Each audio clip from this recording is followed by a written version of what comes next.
108 வைணவ திவ்ய தேசங்களில் சிறப்பு பெற்ற நவ திருப்பதி திருக்கோவில்கள் தூத்துக்குடி மாவட்டம் தாமிரபரணி நதிக்கரையில் ஸ்ரீவைகுண்டத்தை சுற்றிலும் அமைந்துள்ளன.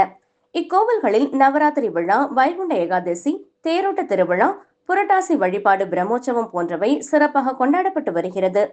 நவ திருப்பதிகளில் 9வது ஸ்தலமாக குருவுக்கு அதிபதியாக ஆழ்வார் திருநகரி அருள்மிகு ஆதிநாதர் ஆழ்வார் திருக்கோவில் அமைந்துள்ளது.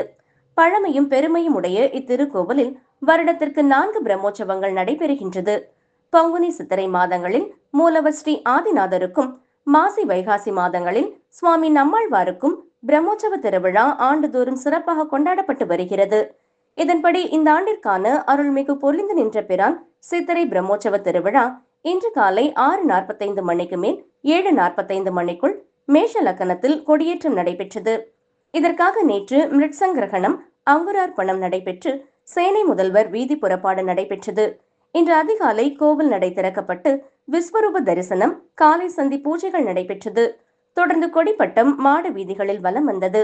உற்சவர்கள் ஸ்ரீதேவி பூதேவி, நீலாதேவி சமேத பொலிந்து நின்ற பிரான் மற்றும் சுவாமி நம்மாழ்வார் சிறப்பு அலங்காரத்தில் கொடிமரம் முன்பு எழுந்தருளினார்.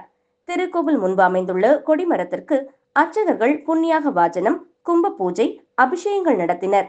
கொடிப்பட்டத்திற்கு பூஜைகள் நடைபெற்று கொடியேற்றம் நடைபெற்றது.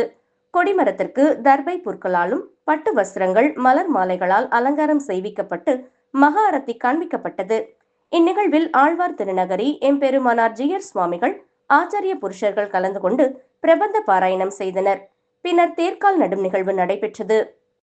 கொடியேற்றத்தினை தொடர்ந்து வரும் 3ஆம் தேதி கருட சேவையும், திருவிழாவின் முக்கிய நிகழ்வான தேரோட்டம் 7ஆம் தேதியும், தாமிரபரணி நதியில் தீர்த்தவாரி வருகின்ற 8ஆம் தேதியும் நடைபெறுகிறது. விழாவிற்கான ஏற்பாடுகளை கோவில் செயல் அலுவலர், தக்கார், உபயதாரர்கள் மற்றும் ஊர் மக்கள் செய்து வருகின்றனர்.